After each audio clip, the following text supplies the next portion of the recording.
Oke, ketemu lagi di channel Cangkir Kopimu. Jangan lupa pegang cangkir kopimu dan seruput kopi hitamnya. Well, kali ini kita akan membahas tentang 7 pertanyaan umum bab 3, bab 5, dan bab 6 pada ujian sidang skripsi.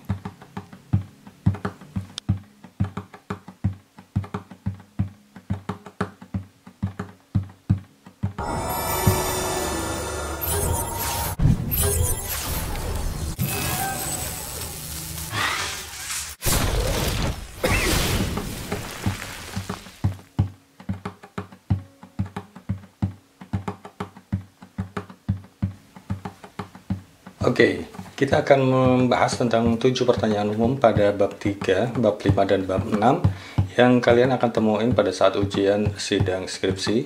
Dan kali ini saya juga akan memberikan beberapa tips gimana cara jawabnya dan ada di mana sebenarnya jawabannya. Oke, jadi yang pertama kita akan lanjut ke pertanyaan pertama dulu ya.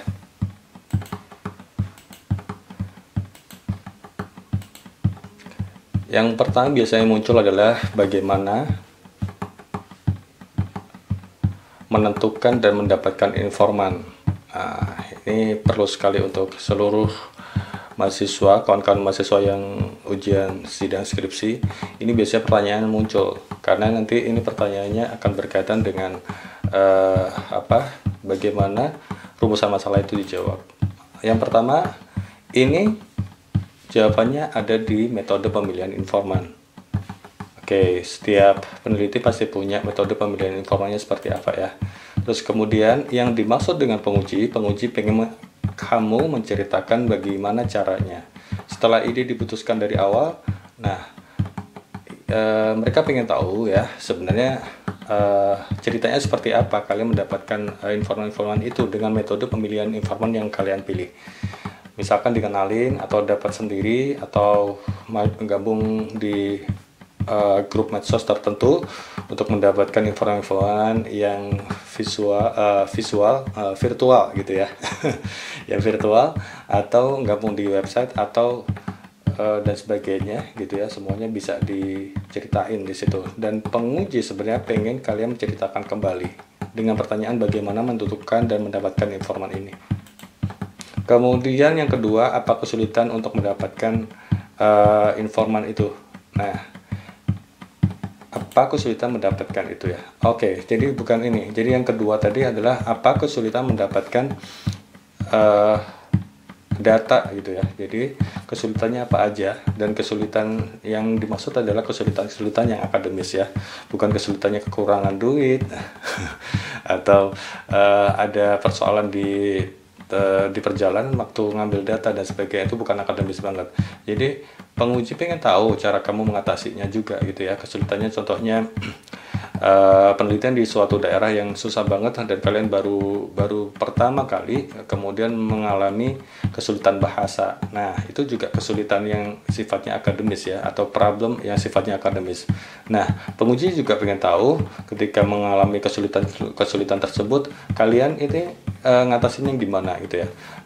Contoh tadi kita ada kesulitan bahasa, maka contoh yang lumayan bagus untuk untuk mengatasi persoalan itu adalah menggunakan translator dari daerah tertentu, daerah tersebut, daerah yang kita tuju. Nah, itulah yang dimaksud kesulitan dan bagaimana kalian ini kamu mengatasinya dengan cara yang cerdas.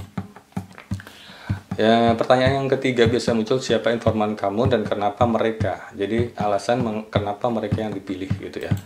Oke, jadi kembali lagi ini jawabannya ada di rumusan masalah dan tujuan dan manfaat. Kalian bisa membicarakan kembali rumusan masalahnya apa dan tujuan manfaatnya apa. Karena informan ini berkaitan dengan rumusan masalah dan tujuan dan manfaat yang ingin kita capai dari penelitian ini.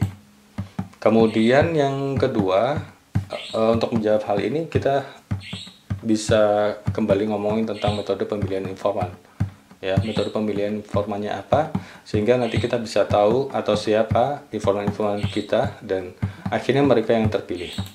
Kemudian ceritakan siapa mereka ya, data. Nah, siapa mereka ini? Ini berkaitan dengan data-data yang mungkin ditemukan pada mereka gitu ya. Jadi nggak semua orang bisa kepilih gitu ya. Sehingga kita juga memungkinkan kenapa A dipilih? Nah, karena data-data yang mungkin ditemukan pada mereka adalah ini. Informasi yang kedua, mereka kepilih karena data-data yang mungkin kita temukan pada mereka adalah ini, dan akhirnya data-data bisa terkumpul. Oke, pertanyaan keempat apalah? Jadi keempat ini apa yang kamu dapetin? Yang kamu dapetin, cara menjawabnya adalah ini ngomongin soal pembahasan dan temuan dan hasil. Jadi kalian bisa melihatnya di pembahasan dan khususnya di temuan dan hasil gitu ya. Nah, apa yang didapetin itu jangan lupa selalu menghubungkan dengan rumusan masalah. Jadi temuan dan hasil yang kita bicarakan, yang kita informasikan adalah temuan dan hasil yang menjawab tentang rumusan masalahnya. Posisinya ada di mana? Di pembahasan. Kemudian temuan yang menarik atau temuan yang menarik tapi bukan menjawab langsung ya rumusan masalah, bisa di-mention dikit tapi tanpa penjelasan yang panjang dan lebar. Kita hanya memberikan itu sebagai percikan-percikan bunga biar kita dapat sesuatu yang keren nih di penelitian ini, selain temuan dan hasil yang menjawab rumusan masalah.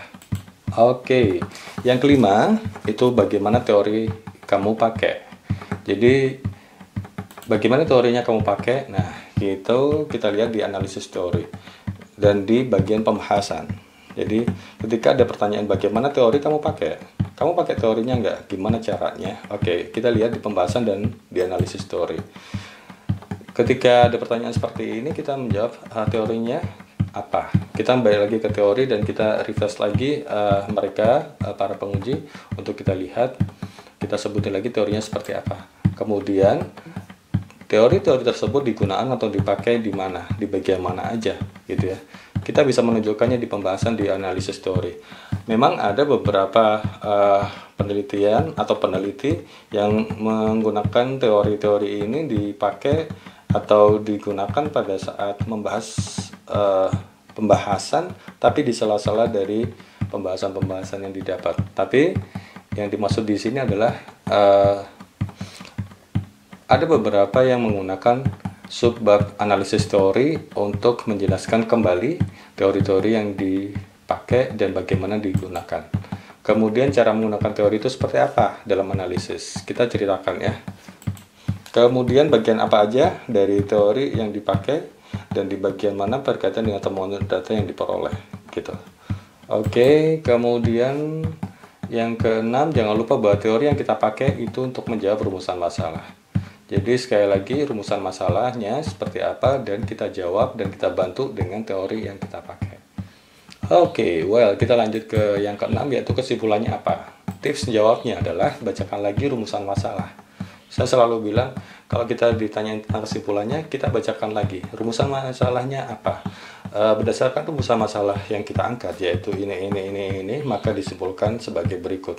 Karena yang kita butuhin adalah bagaimana penelitian ini menjawab rumusan masalah aja. Sekali lagi yang kecil-kecil, pertemuan-temuan yang menarik dan perintilan-perintilan itu gitu ya. Gitu kita tidak dibutuhin ya, meskipun itu penting dan menarik. Yang penting adalah menjawab rumusan masalah. Oke, kesimpulan hanya untuk menjawab rumusan masalah, kemudian yang lain kita skip. Terus pertanyaan ketujuh, di saran biasanya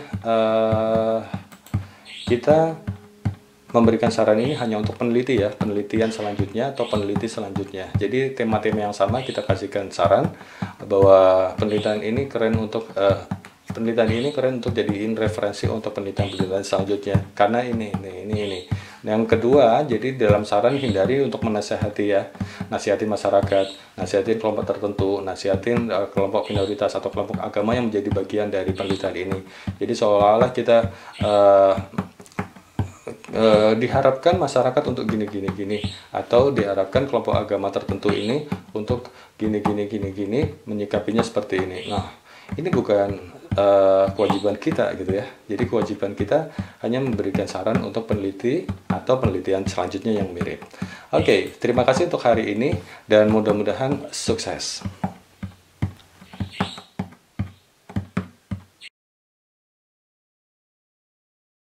ya.